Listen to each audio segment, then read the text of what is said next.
Boa noite a todos, sejam todos muito bem-vindos. Hoje faremos o estudo nos moldes diferentes, tá? Que o professor não estará presente e conto com a participação de todos vocês. Então, eu pediria para o irmão Rui se ele pode fazer a prece de abertura, para que depois o irmão Afonso coordene as questões hoje. Vamos, neste momento, pedir a Deus que nos auxilie, que nos ampare, para que possamos compreender e entender toda a leitura desta noite. Senhor, que a Tua luz nos envolva, que possamos compreender, que assim seja. A gente vai iniciar o capítulo 4, Princípio Vital. Item 1, seres humanos, seres orgânicos e inorgânicos. Questão número 60. Princípio vital. Tema 1. Seres orgânicos e inorgânicos. Os seres orgânicos são os que trazem em si mesmos uma fonte de atividade íntima que lhes dá a vida. Nascem, crescem, reproduzem-se e morrem. São providos de órgãos especiais para a realização dos diferentes atos da vida e apropriados às necessidades da sua conservação. Compreendem os homens, os animais e as plantas. Os seres inorgânicos são os que não possuem vitalidade nem movimentos próprios, sendo formados apenas pela agregação da matéria, os minerais, a água, o ar, etc. Aí temos um princípio do texto, está justamente trazendo que existe um princípio vital que é diferente daquilo que tem vida, do que é somente mineral. Todos os seres e todas as coisas são formadas pelos mesmos átomos, pelos mesmos elementos químicos, estão presentes os elementos químicos que estão na rocha, estão presentes também nos seres vivos. Agora, existe um fator que até a filosofia humana trata disso desde que a filosofia existe, ou seja, 300, 400 séculos antes de Cristo, 5 séculos antes de Cristo, 500 anos, e até hoje a gente ainda tem uma dúvida fundamental do que existe, que permite a vida.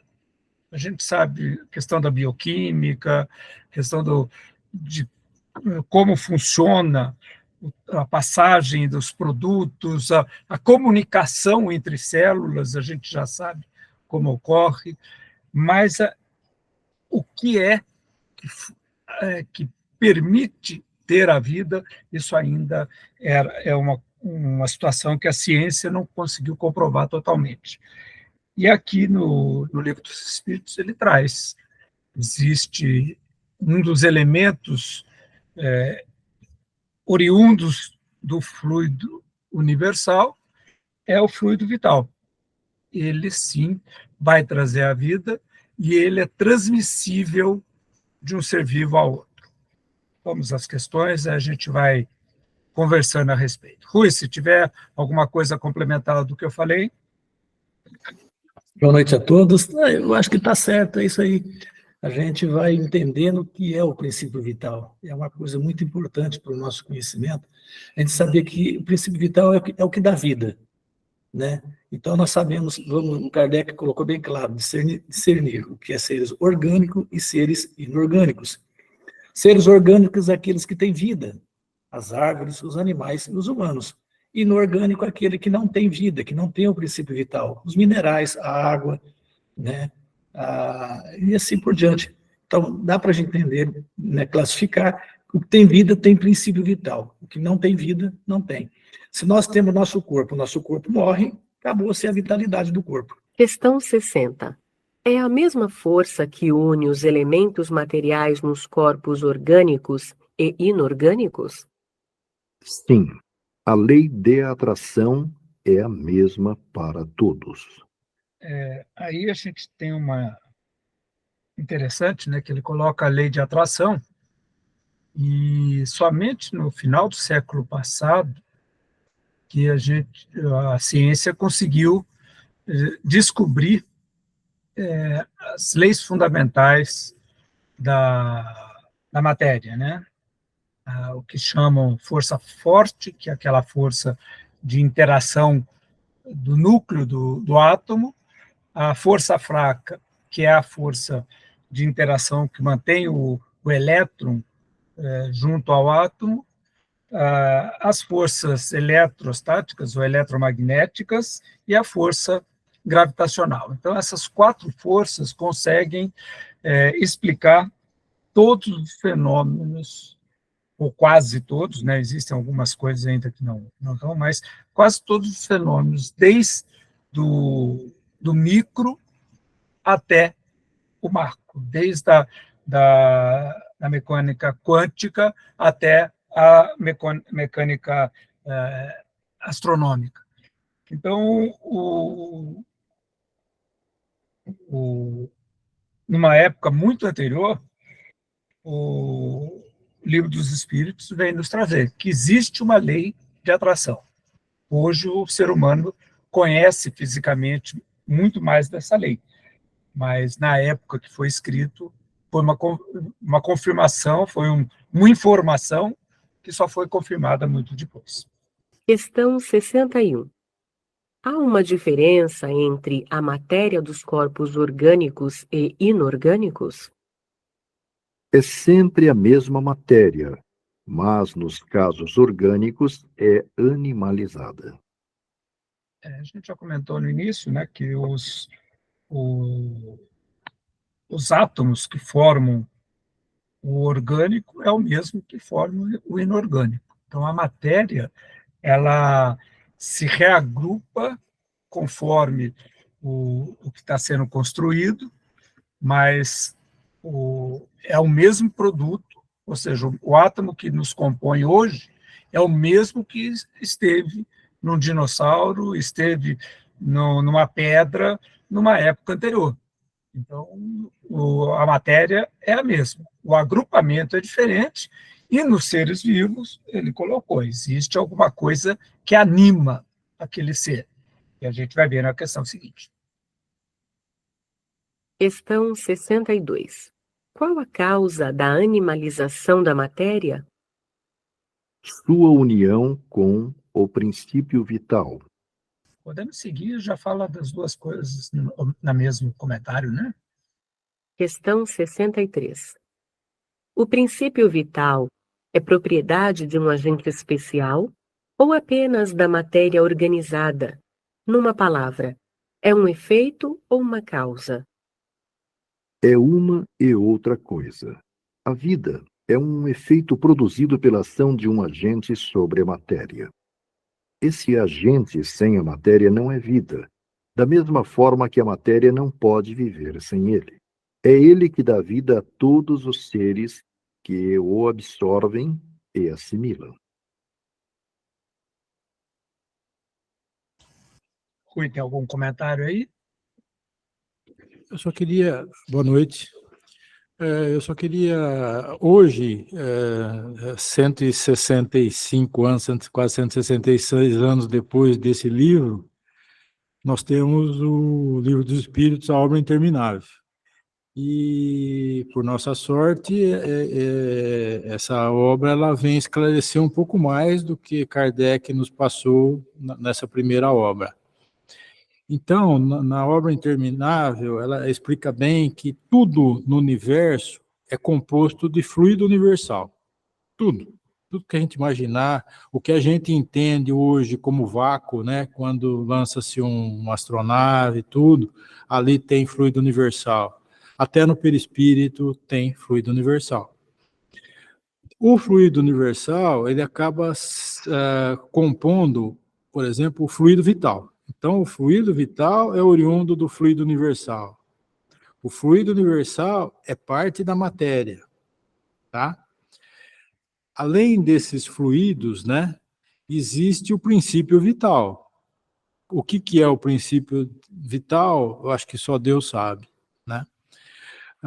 Depois, o fluido vital, ele pode aparecer como fluido magnético, tá? Como o Afonso tinha dito,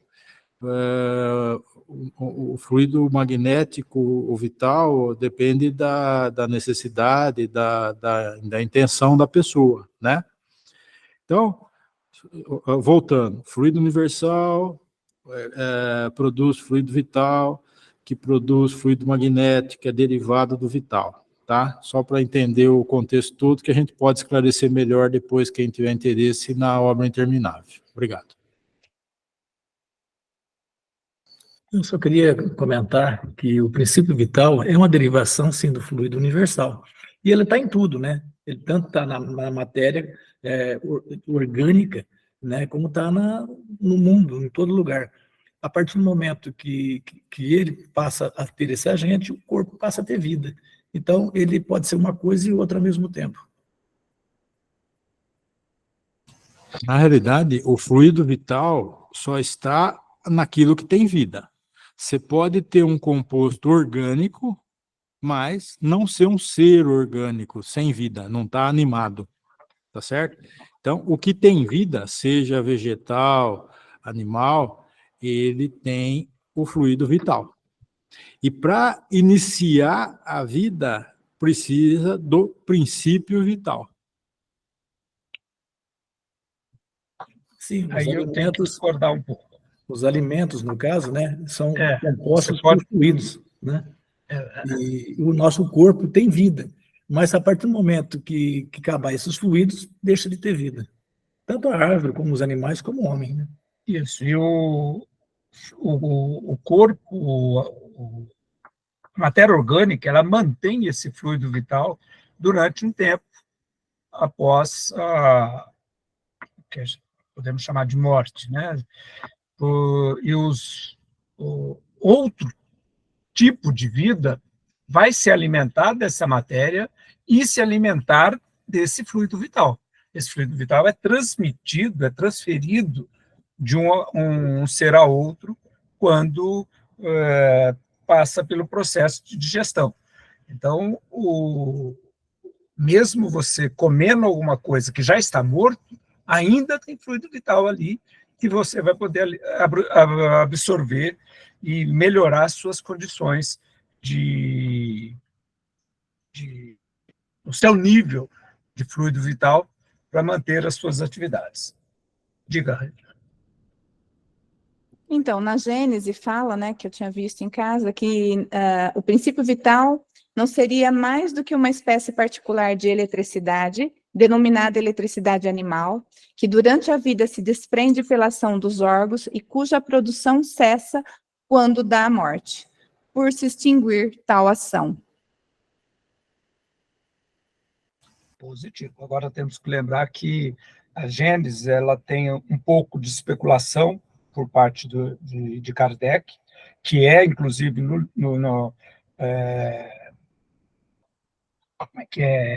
explicado e revisto na obra Interminável. Algumas coisas que estão na Gênese são revistas na obra Interminável, e tem algumas coisas que estão na Gênese que a ciência comprovou, e como tem algumas que ela ajustou. Né? Então, a questão do fluido, do seu fluido elétrico, o Kardec usa esse nome porque ele a eletricidade era um elemento, era uma propriedade que estava em início de estudo e ainda na época pouco se conhecia. Hoje a gente fala que a eletricidade e o magnetismo são o mesmo efeito, um resultado diferente, né? E o fluido, o Paulo falou bem, né? O fluido vital, ele pode ser energizado para se tornar um fluido magnético, como ele pode ser energizado para tornar-se um fluido elétrico. A gente tem casos, você estar uma carga elétrica e soltar faísca quando encosta em alguma coisa metálica ou alguma coisa que dá terra. Quando tira uma blusa de lã, por exemplo, a gente, se fizer isso no escuro, com certeza você vai ver faísca saindo de você. Então, a transformação desses fluidos, ela ocorre e ela pode ser controlada. Tanto que o efeito magnetismo de cura, de tratamento, ela é um efeito controlado na doação de fluido vital ou de fluido magnético. O fluido vital na forma de fluido magnético, melhor dizendo. Mais alguém quer falar mais alguma coisa? Ou podemos partir para a próxima questão? Vamos para a próxima, Milton, então. Questão 64. Vimos que o espírito e a matéria são dois elementos constitutivos do universo. O princípio vital formaria um terceiro? É um dos elementos necessários à constituição do universo, mas tem a sua fonte nas modificações da matéria universal. É um elemento para vós, como o oxigênio e o hidrogênio, que, entretanto, não são elementos primitivos, pois todos procedem de um mesmo princípio. Eu acho que nessa questão os espíritos esclarecem que tudo no universo é constituído de matéria, exceto o espírito. Então, mais atrás no livro, já foi colocado que os elementos do universo são matéria e espírito. Então, tudo que existe que não é espírito é derivado do fluido universal. Tudo, como já foi dito aqui, e como está bem esclarecido na obra Interminável. E, a depender do manuseio desse fluido vital, isso por espíritos superiores, ou mesmo por Deus, no princípio do universo, vai se formar um tipo ou outro de fluido, ou outro tipo de matéria.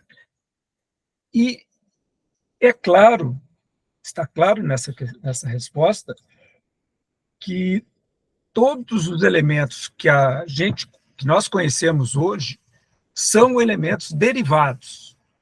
O oxigênio, o azoto, né, o nitrogênio, o gás carbono, o gelo, a madeira, são elementos derivados inicialmente de um elemento primitivo que ele chama de fluido universal. E o fluido vital também é um elemento derivado do fluido universal. Acho que é por isso que os espíritos dizem que tudo está em tudo, né? Tudo está em tudo. E eu acho que é tão claro, tão assim, uma resposta tão objetiva, que a gente tem que entender que existe Deus, que é o ser imutável, né? E o espírito e a matéria.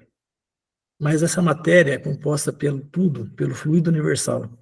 Por isso que ele fala que tudo está em tudo, mas nós ainda não podemos compreender, nós entendemos aí muito pouco, né, dos elementos da Terra, porém, nós não conhecemos nada ainda dos fluidos, muito pouco se estuda, muito pouco se sabe, do princípio vital, por exemplo, não sabemos praticamente nada. Só diz que é um elemento que vem do fluido universal. Quanta coisa ainda o ser humano tem que conhecer, tem que desvendar. Por isso que nós ainda estamos muito distantes de conhecer tudo, né, que Deus nos dá a oportunidade, através do conhecimento, através do estudo, através do esforço da vontade. Mas chegamos lá, com certeza, né, muitos estudos virão para frente.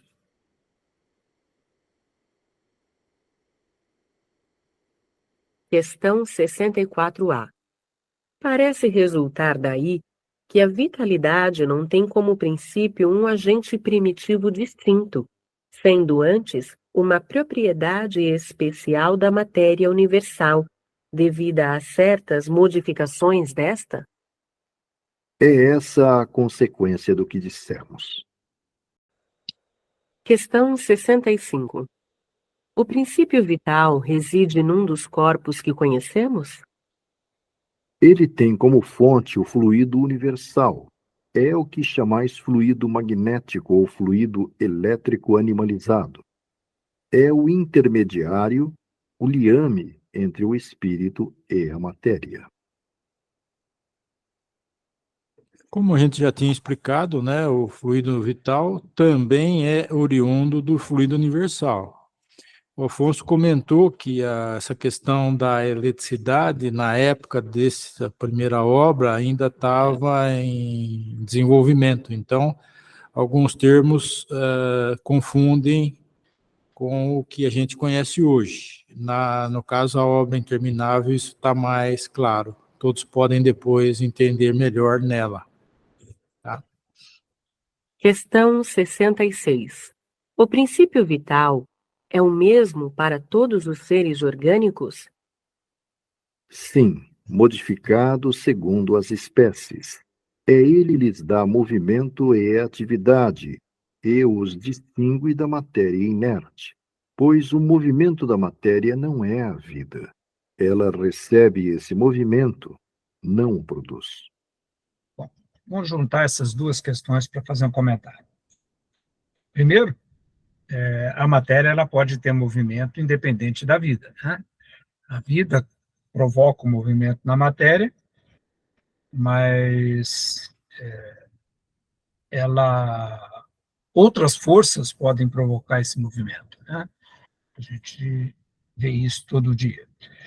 E somente está na questão anterior, né? Ele coloca como o princípio vital o intermediário, o liame entre espírito e a matéria. A gente tem sempre que entre espírito e a matéria está o perispírito, né? Então, como é que o fluido vital é o perispírito? Não, o fluido vital, ele auxilia essa ligação. Mas o perispírito é matéria também, derivada do fluido universal tal qual, só que ele permite o espírito atuar sobre a matéria utilizando o perispírito e o fluido vital para isso.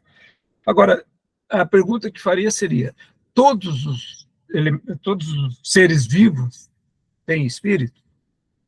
Essa é uma dúvida que a gente não tem ainda certo, né?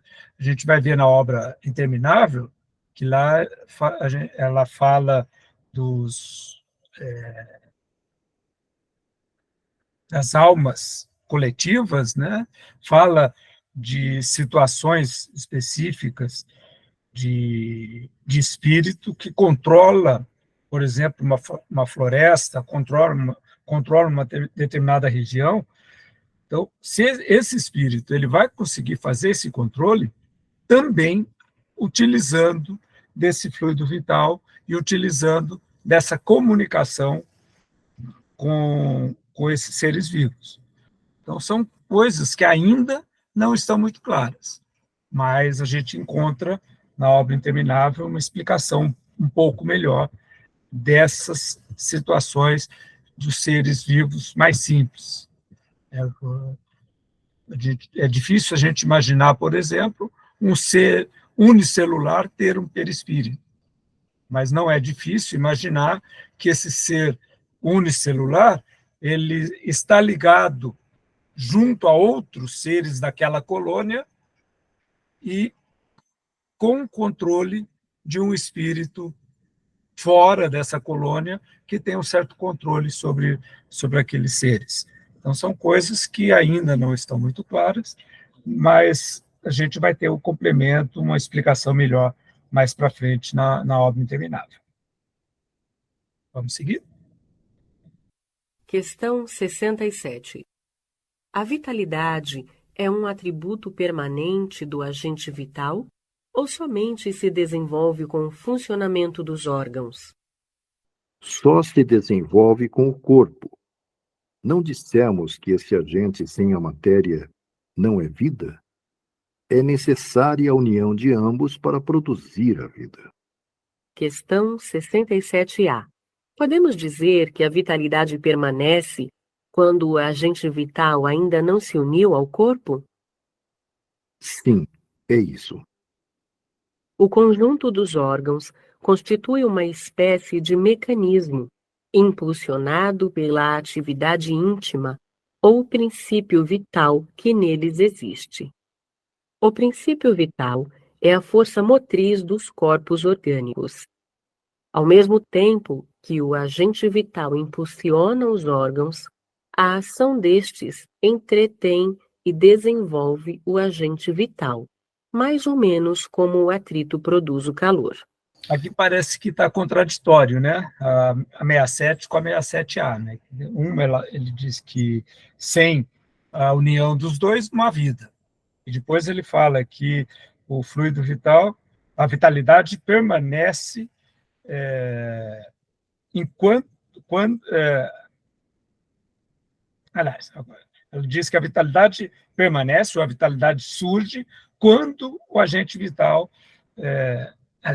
ainda não se uniu ao corpo. Quer dizer, você pode ter uma vitalidade sem o agente vital unido ao corpo. Então, parece que está desdizendo uma questão na outra.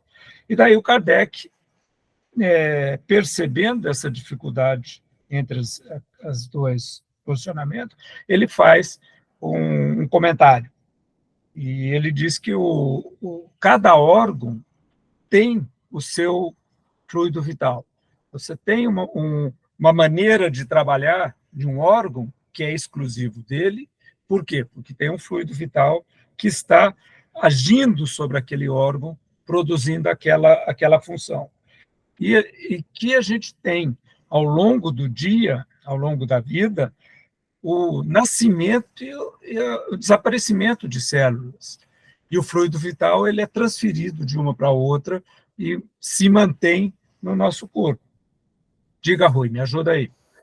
Então, essa vitalidade que ele se refere está em todo o contexto do nosso globo. Né? A partir do momento que essa vitalidade, ou esse princípio vital, ou essa vida se une a um corpo orgânico, ele dá vida.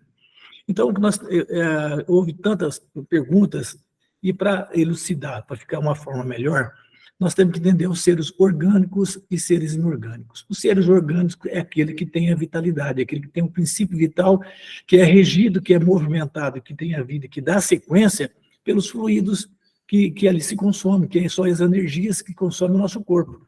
A partir do momento que não tem mais essa energia, ponto, se encerra, o corpo morre, como acontece com as plantas, com os animais e com o ser humano.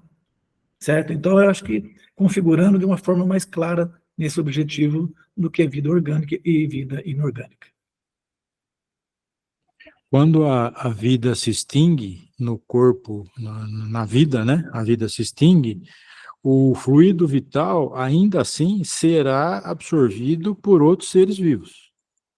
Então, por exemplo, quando o corpo humano, o corpo de um animal é decomposto na natureza, um verme, um outro animal, ele vai absorver esse fluido vital. Então, ele continua, vamos dizer assim, no universo. Da mesma forma, né, Paulo, quando você consome um alimento, o alimento tem um fluido vital. Você come uma planta, ele tem o fluido dele.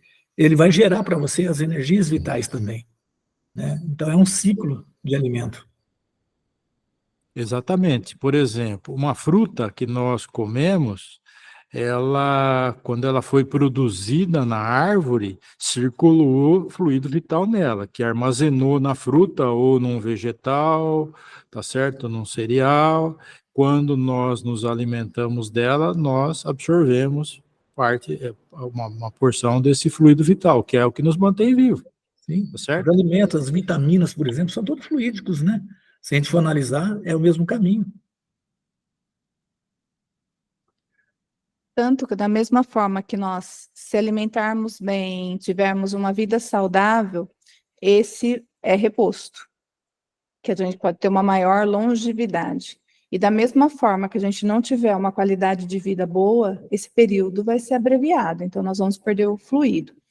Eu achei uma nota na obra Interminável, que eu acho interessante, eu vou trazer ela para vocês. Fala assim: o fluido vital é originado do universal. Através dele surge o princípio vital, que possibilita que haja a vida orgânica. Tudo aquilo que é inorgânico possui fluido universal em seus elementos, mas não o princípio vital. Contudo, o que existe de material no universo é importante para a evolução da vida. Mesmo uma pedra, quando tiver o princípio vital como desencadeador, possibilitará a criação da vida. Então, ele frisa bem aqui que o princípio vital mesmo é o que faz e o que anima. Só lembrando que a origem da vida na Terra vem no começo, na obra terminal, explica bem também com relação ao reino mineral.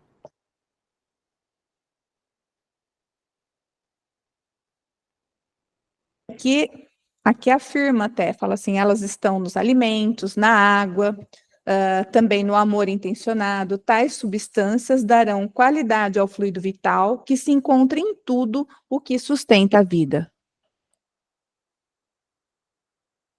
Só lembrando, como a Regiane comentou, que o nosso livre-arbítrio, ele acaba tendo influência no tempo que nós vamos viver na nossa encarnação. Então, uma pessoa que tem uma vida mais regrada, se alimenta corretamente, sem abusos, né? Pratica exercício, faz as coisas que a ciência demonstra como mais indicadas, ela tem uma probabilidade maior de vida do que uma pessoa que abusa droga, álcool, não se alimenta adequadamente. Então, isso vai comprometer, vai reduzir seu fluido vital, tá certo? Comprometendo a própria existência dessa pessoa. Lembrando também que na obra Interminável fala bem claro que não somos ou não fomos rocha, nós passamos por elas, né?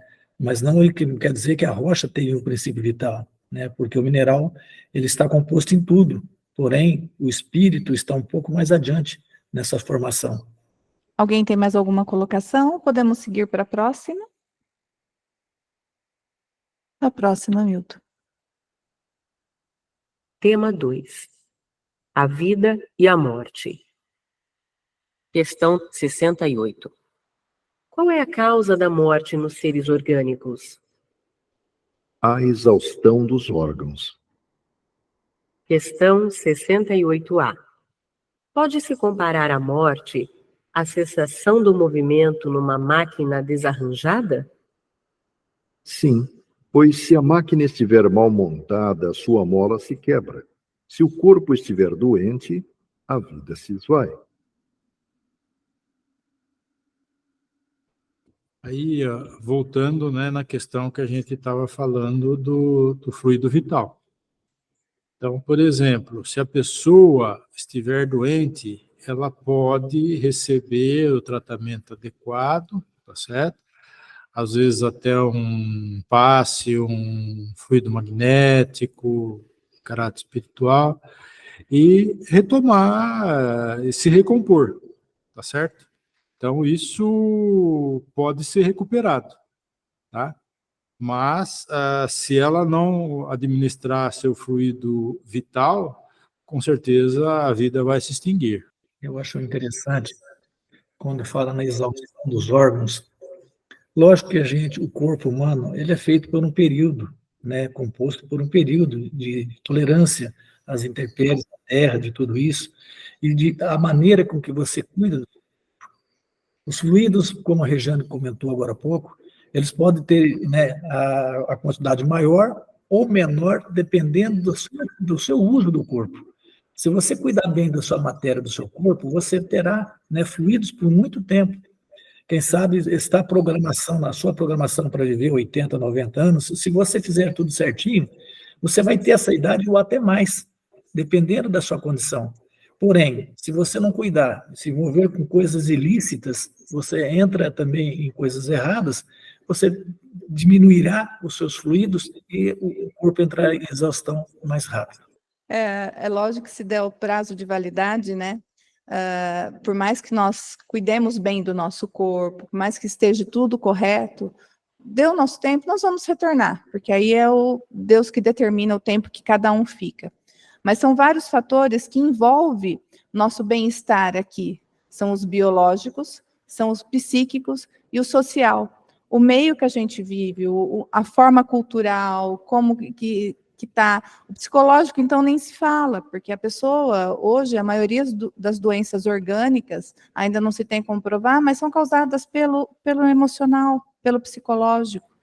Então, são vários os fatores que a gente precisa equilibrar para que possa, de fato, ter essa absorção desse fluido de uma forma desejada. Os filósofos atuais, né, mais recentes, estão levantando a hipótese que a ciência vai chegar um dia que vai permitir ao homem ser amortal. Ou seja, ele tem um tratamento, uma substituição de órgão, ou coisa que valha, que ele consiga sobreviver sem a morte orgânica que a gente conhece por falha dos órgãos. Ele pode vir a morrer por um acidente, por um assassinato, por uma violência, mas não por falha dos órgãos. E, segundo a medicina e esses filósofos, isso está relativamente bem próximo, é coisa de uma centena de anos. Agora, isso seria uma facilidade para nós espíritos melhorar a nossa evolução, né? A gente ter condições de uma vida extremamente longa, né? Tu diz que o corpo humano hoje, do jeito que ele tem capacidade de viver na faixa de 150 anos. Então, e a ciência pode prolongar mais isso. Mas a gente tem hoje, com a evolução que a gente tem, moral, condições de melhorar, de viver esse tempo todo. A morte hoje não é um benefício ao espírito que lhe permite renovar-se e viver uma nova vida e, consequentemente, corrigir os seus erros ao longo dessa nova existência. Então, são coisas filosóficas mesmo, que fica martelando a nossa cabeça, né? Que até onde você ter uma vida muito longa é benéfico ao espírito.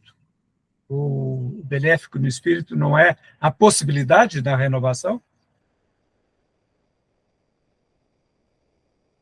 Eu acho que a ciência tem muito para evoluir e tem muito campo para evolução.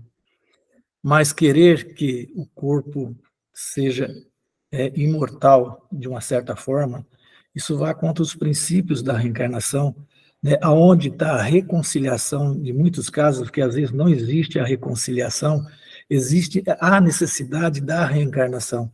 Por isso que é muito importante, né, renascer de novo, para que você possa voltar a perdoar, a compreender, a receber um ente querido nos seus braços, para que haja o perdão. Então é necessário, sim, né, que haja um período. Deus é tão perfeito em tudo isso, que nos dá um período para viver, para que você possa recomeçar de novo. Porque ele poderia, né, falar assim, não, vocês vão ser eternos, não vão ter outra vida. Mas aí, o que seria de nós para perdoar um irmão, reconciliar com ele na mesma encarnação? Seria difícil. Isso é necessário que venha de novo a reencarnação, né? Eu acho muito interessante esse ponto. E a ciência está estudando para isso e faz parte. Eu acho que é o caminho da ciência. É procurar ter a longevidade do ser humano. Mas, se você for analisar pelo outro lado, né, seria importante reencarnar de novo. Olha, eu vejo a importância nos dois aspectos. Todo mundo fala que morrer é voltar para casa, que nós temos essa compreensão, mas ninguém quer morrer, todo mundo quer ficar, isso é fato. Ninguém quer voltar, então quanto mais puder postergar isso, então vamos ser sinceros, todo mundo quer ficar aqui porque ninguém tem certeza ainda do que vai enfrentar lá do outro lado. E vamos lá, se Deus permitir, porque é da permissão divina que a ciência avance a ponto de preservar a vida até 150 anos, então foi permissão de Deus mesmo. É lógico que não vai ser um processo fácil, porque nem todos vão conseguir chegar nesse passo, porque vai depender de muita coisa, até psicologicamente, saber que você enterrou toda a família e você ficou ali sozinho, porque somos seres gregários, dependemos um dos outros, ficar aqui eternamente, e aí? Então, são várias questões, né, que de uma forma harmoniosa que tudo funciona, você vê que Deus é muito perfeito, porque vive o suficiente também que o psicológico aguente, que o corpo aguente. Agora, como vai ser futuramente? Se nós vamos conseguir viver mais tempo? Ou será que nós vamos estar nesse corpo mesmo, que se vai ser essa forma, se estamos num processo de evolução? Cada vez o corpo está se modificando, é lógico que é um processo bem longo, mas são várias questões que nós não temos como realmente saber como vai ser lá na frente. Eu, partindo também para o lado mais filosófico, nós sabemos que a Terra, a nossa vida na Terra, a Terra ainda é um plano assim, muito primitivo na escala evolutiva do espírito. Se nós compararmos com os dados que a gente tem históricos, vamos pegar, por exemplo, da época de Cristo, 2000 e poucos anos se passaram. A violência, provavelmente, era muito maior, tá? O respeito às mulheres, o respeito aos animais. Se a gente pega os dias de hoje, houve uma evolução muito grande. À medida que o homem entender que ele precisa respeitar o planeta, né? Buscar um equilíbrio maior com o meio ambiente, acredito que a vida vai, vamos dizer assim, aumentar. O tempo de vida na Terra deve aumentar, tá? À medida que esse respeito ocorre também, provavelmente teremos menos guerras, menos pandemias, que acabam também mudando isso aí, né? Não deverão ter tantos novos vírus que surgem dos desequilíbrios, né, em geral. Então, acho que a tendência é a expansão da vida na Terra. Apesar de que também a gente vê em textos bíblicos citações de pessoas que viveram 200, 300 anos. A gente não consegue também ver se isso se é relativo ao mesmo tempo que nós estamos vivendo hoje, né? Mas eu acho que com a evolução moral, toda a tendência é aumentar a vida na Terra. E a pandemia, como o Paulo citou, eu vejo que veio para demonstrar a nossa fragilidade. Nós achávamos que detínhamos do controle de tudo, que nada aconteceria. Quem imaginou que nós íamos ficar 2 anos trancados dentro de casa por causa de um simples vírus? E todo mundo com medo. Alguém queria morrer do Covid?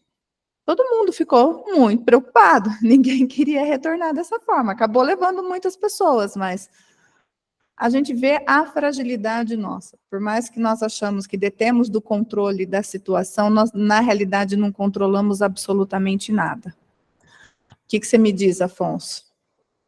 Como diz, temos o hoje para fazer o nosso futuro. Então, vamos fazê-lo melhor. O que a gente tem em mãos é o hoje. Então, vamos fazer o nosso futuro.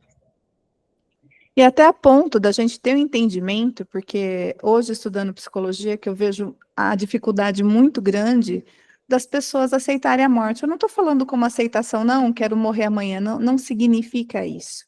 É de ter o entendimento que a morte é natural, que morrer é natural, que nós não devíamos ficar nesse sofrimento todo, nessa angústia, que às vezes a gente deixa de viver, que eu falo que a pior morte é a morte em vida, porque tem muita gente que está vivendo aí que não está, já morreu já.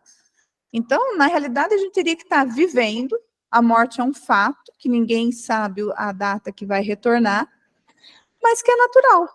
Nós viveríamos muito mais tranquilos e aproveitaríamos muito mais a vida do que eu vejo o que se aproveita hoje.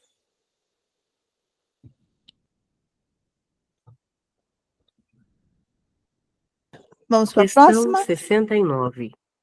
Por que uma lesão do coração, mais que a dos outros órgãos, causa a morte? O coração é uma máquina de vida, mas não é ele o único órgão em que uma lesão causa a morte. Ele não é mais do que uma das engrenagens essenciais. Essa questão reflete um pouco o estado da ciência na época, né? Nós estamos falando de 165 anos atrás. Então, na época, ainda uma lesão cardíaca era quase que fatal. Se nós pegarmos nos dias de hoje, a ciência evoluiu muito. Então, você tem uma série de tratamentos, cirurgias, tal, que recuperam o órgão cardíaco. Então, eu acho que realmente não é a única engrenagem que leva a óbito.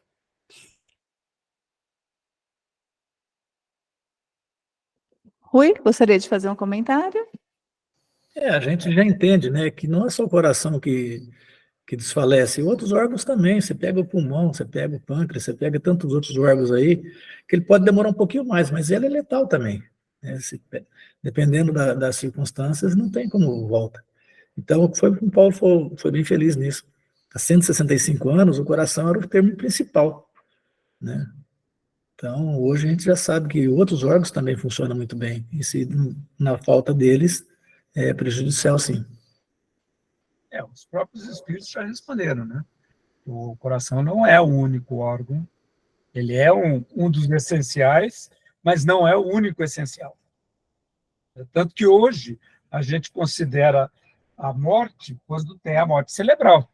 Você pode ter alguém está vivo com as máquinas, com auxílio de ressuscitadores, de máquinas, etc., mas a partir do momento que tem a morte cerebral, esse corpo é considerado morto. E o que permite, inclusive, o transplante de órgãos, etc.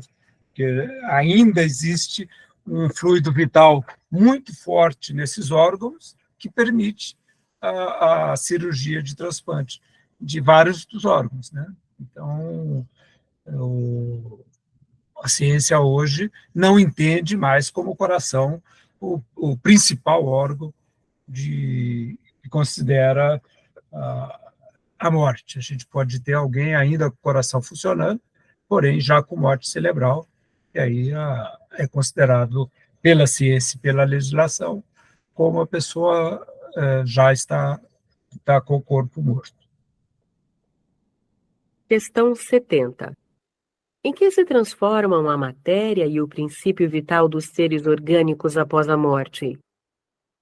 A matéria inerte se decompõe e vai formar novos seres. O princípio vital retorna à massa. Vamos ler primeiro a explicação do Kardec? Após a morte do ser orgânico, os elementos que o formavam passam por novas combinações, constituindo novos seres que aurem na fonte universal o princípio da vida e da atividade, absorvendo-o e assimilando-o, para novamente o devolverem a essa fonte, logo que deixarem de existir. Os órgãos estão, por assim dizer, impregnados do fluido vital. Esse fluido dá a todas as partes do organismo uma atividade que lhes permite comunicarem-se entre si, no caso de certas lesões, e restabelecerem funções momentaneamente suspensas. Mas, quando os elementos essenciais do funcionamento dos órgãos foram destruídos ou profundamente alterados, o fluido vital não pode transmitir-lhes o movimento da vida e o ser morre. Os órgãos reagem mais ou menos necessariamente uns sobre os outros. É da harmonia do seu conjunto que resulta essa reciprocidade de ação. Quando uma causa qualquer destrói essa harmonia, suas funções cessam, como o movimento de um mecanismo cujas engrenagens essenciais se desarranjaram, como um relógio gasto pelo uso ou desmontado por um acidente que a força motriz não pode pôr em movimento. Temos uma imagem mais exata da vida e da morte num aparelho elétrico. Esse aparelho recebe a eletricidade e a conserva em estado potencial, como todos os corpos da natureza. Os fenômenos elétricos, porém, não se manifestam enquanto o fluido não for posto em movimento por uma causa especial, e só então se poderá dizer que o aparelho está ativo. Cessando a causa da atividade, o fenômeno cessa, e o aparelho volta ao estado de inércia. Os corpos orgânicos seriam, assim, como pilhas de aparelhos elétricos, nos quais a atividade do fluido produz o fenômeno da vida. A cessação dessa atividade ocasiona a morte. A quantidade de fluido vital não é a mesma em todos os seres orgânicos. Varia segundo as espécies, e não é constante no mesmo indivíduo, nem nos vários indivíduos de uma mesma espécie. Há os outros que estão, por assim dizer, saturados do fluido vital, enquanto outros o possuem apenas em quantidade suficiente. É por isso que uns são mais ativos, mais enérgicos e, de certa maneira, de vida superabundante. A quantidade de fluido vital se esgota, pode tornar-se incapaz de entreter a vida, se não for renovada pela absorção e assimilação de substâncias que o contêm. O fluido vital se transmite de um indivíduo a outro. Aquele que o tem em maior quantidade pode dá-lo ao que tem menos e, em certos casos, fazer voltar uma vida prestes a extinguir-se. Interessante a gente lembrar. E pode acontecer o contrário também, tá? Um indivíduo que tenha menos fluido vital, mas ele tem uma capacidade psíquica, espiritual elevada, ele consegue, mesmo com essa quantidade menor de fluido vital, doar para outro que esteja precisando. Então, a doação de fluido vital, ela, hoje a gente já tem essa confirmação, o Kardec já tinha na época também, ela depende da vontade do doador e da vontade do receptor em receber. Só gostaria de complementar com o que o Afonso disse. Muitas vezes a pessoa não está com as condições orgânicas muito boas, porém, o seu psíquico, né, a sua mente, ela consegue fornecer palavras maravilhosas, pensamentos, preces, que podem ajudar muito a outra pessoa que está sofrendo, né? Este é a parte espiritual que pode fornecer. E na parte material, a gente pode observar a doação de sangue, por exemplo, né? Doação de energias, que você pode doar um para o outro, não pode? Pode.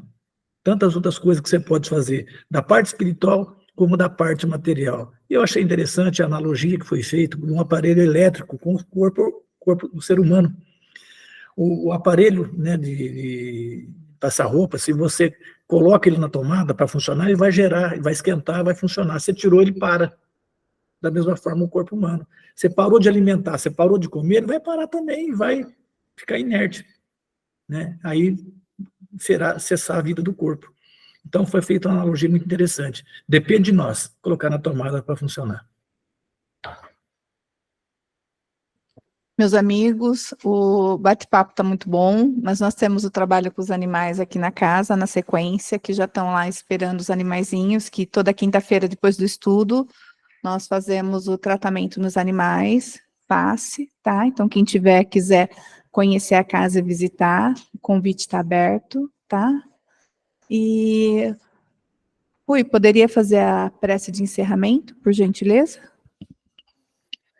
Vamos agradecer a Deus pela oportunidade que nos deu neste momento de estarmos aqui trocando ideias, buscando entendimento um com o outro, e que assim possamos, na semana que vem, estarmos também presentes, né, no estudo, nas lives, para que possamos aumentar o nosso conhecimento e assim seguir os nossos campos de progresso. Obrigado, meu Deus. Obrigado, Jesus. Que assim seja.